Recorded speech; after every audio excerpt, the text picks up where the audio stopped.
Si në të gjithë vendin edhe në Gjirokastër, Drejtoria e Arsimit po fillon përgatitjet për vitin e ri shkollor 2016-2017.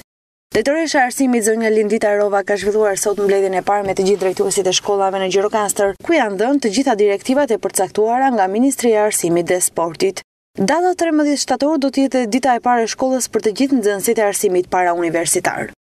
Mbledhja e parë është një mbledhje në cilën sigurisht do urojmë një vit të mbar shkollor për gjitha institucionet e arsimit parauniversitar në Gjirokastër dhe do të diskutojmë me titullarët e institucioneve arsimore për të gjitha masat që ata do të marrin për fillimin e mbar të vitit shkollor.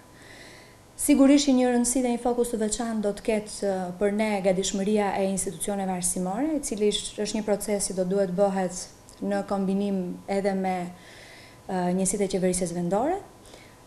Ajo që ne kemi si detyrim është zbatimi i udhëzimeve të nxjerra nga Ministria e Arsimit dhe Sportit për fillimin e këtij viti të ri mësimor, i cili do t'i hapi dyert për të gjithë nxënësit më datën 13 shtator.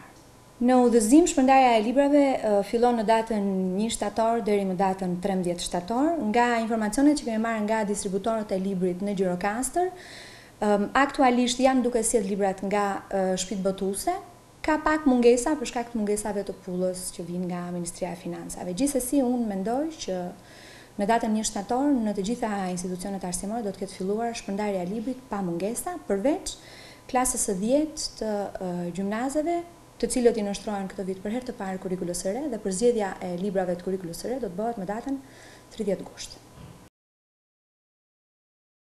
Sipas udhëzimit të mas, nga data 1 shtator deri në 13 shtator do të nisë dhe shitja e librave. Shitja do të bëhet nga vetë botuesit në ambientet pranë shkollave.